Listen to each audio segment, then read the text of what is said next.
phone tinoringa manewspaper murume watsungirwa chisarai murye sadza unyoditsambawo sadza sarai urye sadza join vakutore time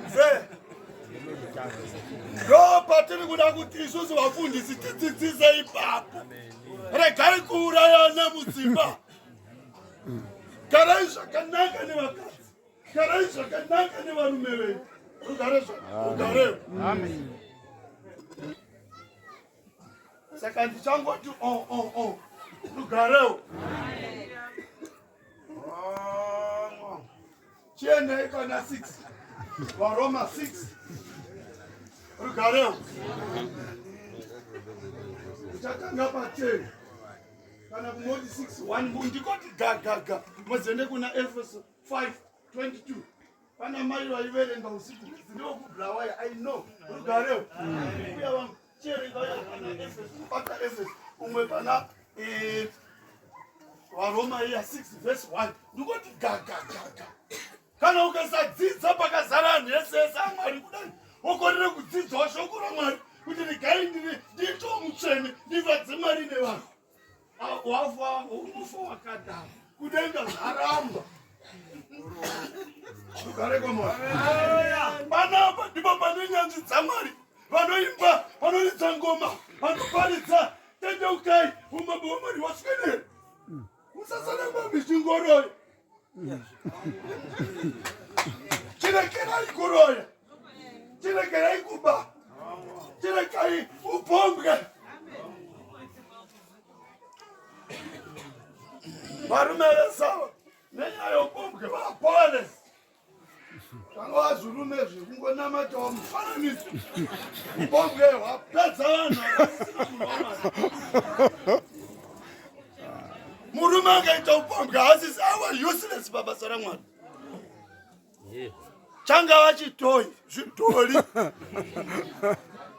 munozviziva here zvidhori amwe achazvizi chidhori haisi shumba asi kapurasiki kadoko kakaita seshumba rugarewo kamufananidzo uyaitite varume chaivo chaipo Hebrew 11:1 paiva nemhari dzokutenda rugare kwaMwari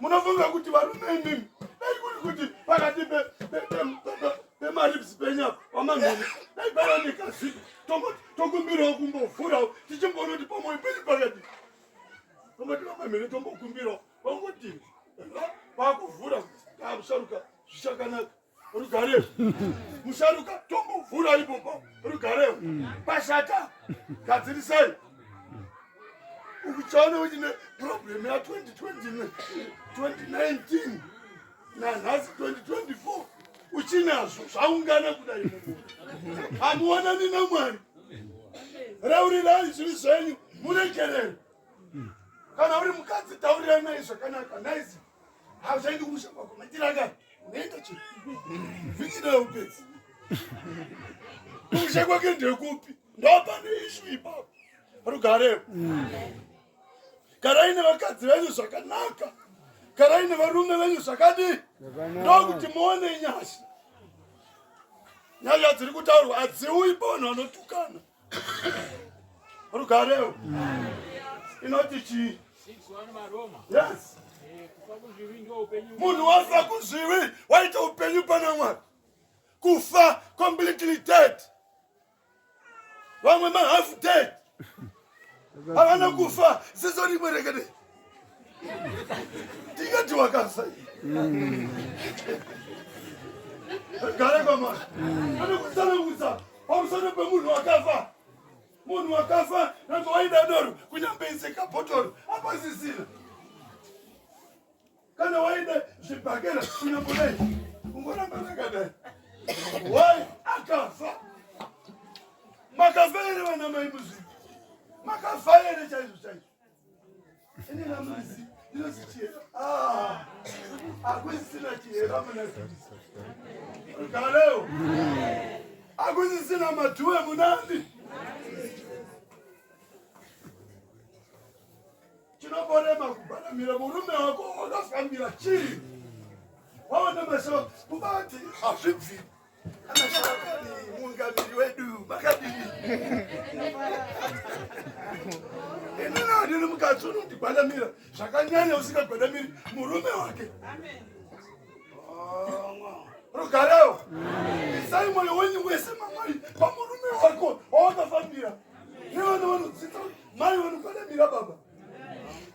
Tikataura zvana Paulo tikarashika. Izvi tambozvigone zvikukarana mazvigone. Rugareo. Nevarume shandirai atine varume simbi pasiyo. Sore wakavata kusvika ma11 munhu womurume muka ushande kumunde. Ushandire mhuri, ushandire vana.